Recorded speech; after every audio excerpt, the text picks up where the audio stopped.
Ini kita mau evaluasi juga seperti apa nanti peluang dari Indonesia di hari Selasa 11 Juni. Ke Bung Ma'ruf lagi, kalau melihat tadi kesalahan-kesalahan sudah dilakukan, Erick Thohir saat masuk ke ruang ganti bahkan meng-highlight lagi kembali begitu, ada kartu merah, betul, ada blunder Hernando, ada juga handball begitu. Tapi apa yang sebenarnya harus menjadi evaluasi yang paling mendasar yang harus juga disikapi oleh STY untuk kontra Filipina nanti?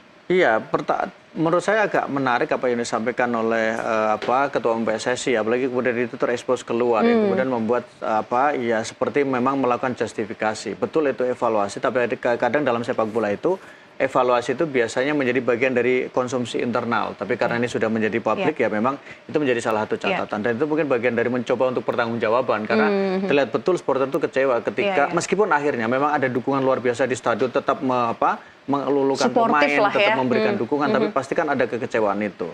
Termasuk Hernando pasca itu kan biasa, media sosialnya kan menjadi salah satu sasaran.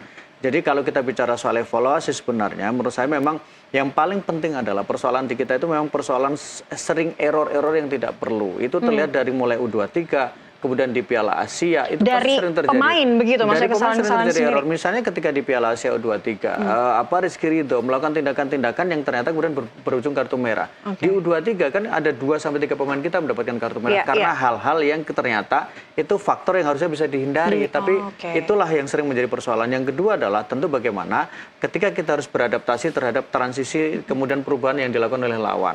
Ketika di babak pertama, memang Indonesia sepertinya STY meminta untuk pemain langsung menekan sejak awal, mengambil inisiatif 15 menit awal Indonesia memberikan tekanan yang sangat baik ke pertahanan dari Irak.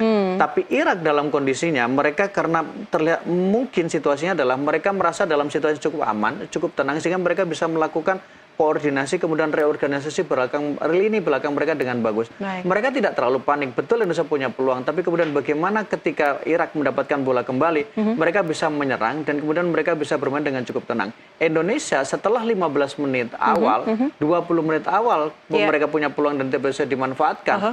Imbasnya kemudian justru memang ada penurunan secara psikologis. Apalagi sudah ada gol pertama begitu ya. Dan pelan-pelan Irak memang mulai mengambil alih jalannya pertandingan karena merasa mereka sudah bisa melakukan netralisasi terhadap permainan dari Indonesia.